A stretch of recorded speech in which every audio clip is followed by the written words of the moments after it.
Welcome to The Explainer. I'm so incredibly glad you're here today because we are unpacking a topic that is just deeply universally relatable. We're talking about how we process hurt, how we handle those moments when our trust is completely broken, and most importantly, how we inadvertently hold ourselves back from finding peace. Today's Explainer is diving into some really fascinating insights from John Baptist's writings on letting go of emotional poison, which heavily draws from psychology and the brilliant work of Don Miguel Ruiz. We're going to take a hard look at the invisible courtroom we literally set up in our own minds. It's a super compelling journey into how we trap ourselves and, better yet, how we can finally break free. Okay, let's dive right into this with Section 1, Paying for the Same Mistake. To start things off, we really have to confront a simple but honestly highly uncomfortable premise about human nature. Don Miguel Ruiz asks this piercing question.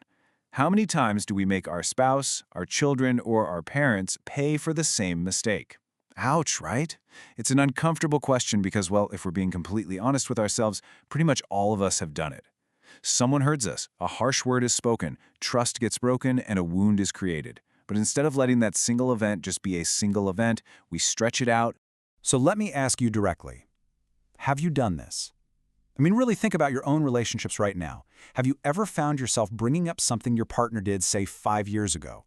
Or maybe you've harbored this silent, simmering resentment against a parent for a past failing. We hold on to these things, and we make the people we love pay the invoice for that exact same mistake over and over and over again. It's like we just keep billing them for an old debt.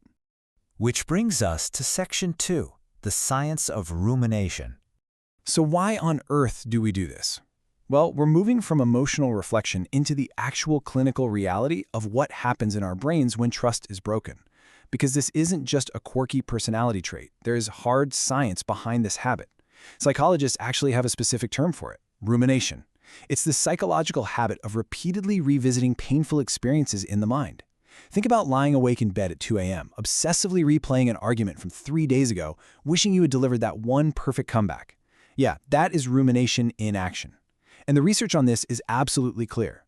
Studies show that the more we dwell on these emotional hurts, the harder it becomes to forgive, to let go, or to ever experience inner peace again. We literally get ourselves stuck in a mental loop. And this brilliantly illustrates the massive disconnect between reality and our perception.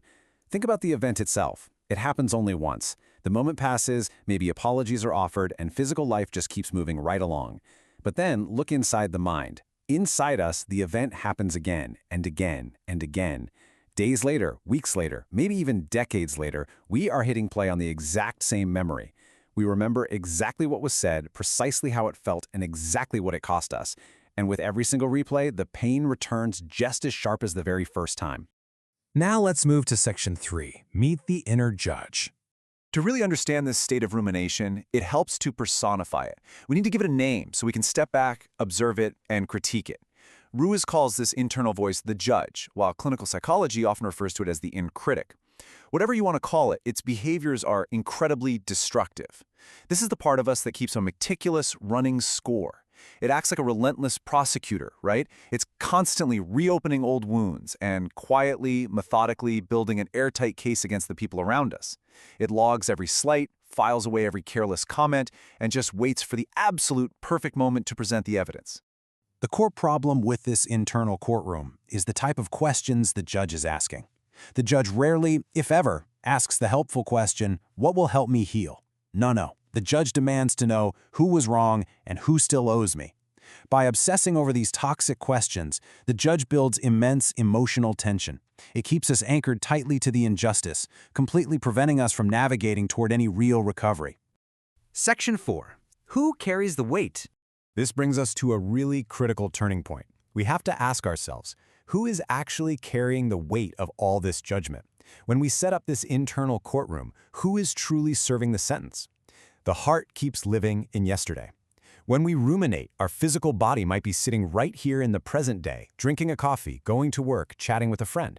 But our emotional state, our heart, it is trapped entirely in the past. It becomes completely disconnected from the joy or the possibilities of the present moment.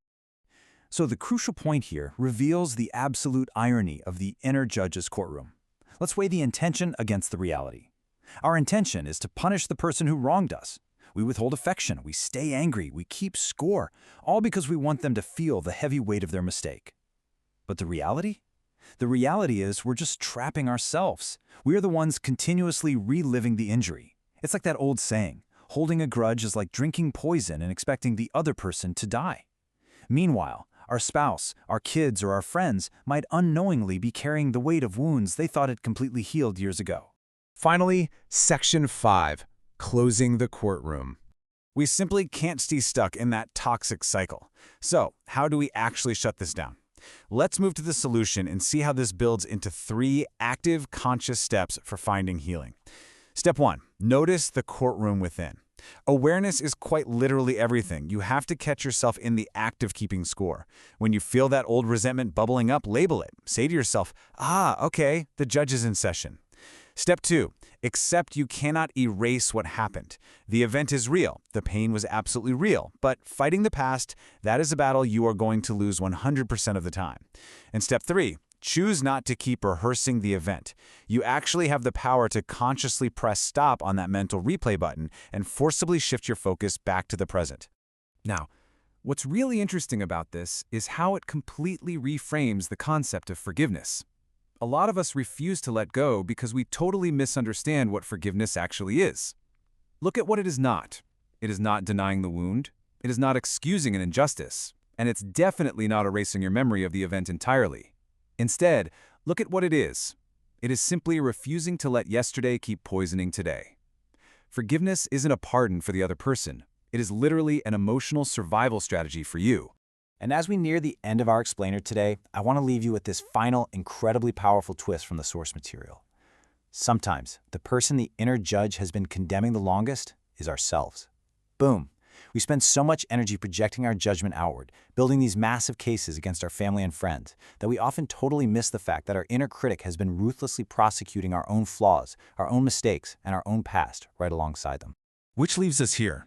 Healing begins when the judge grows quiet and compassion becomes louder. This is exactly why understanding this topic matters so deeply for your future peace. You have the ability to dismiss the jury in your mind. You can step down from the judge's bench. So, ask yourself right now, what old case file do you need to finally close today? What memory do you need to stop rehearsing? Choose compassion over the courtroom. Thank you so much for joining me for this explainer. Until next time, keep learning, keep growing, and most importantly, give yourself the permission to let it go.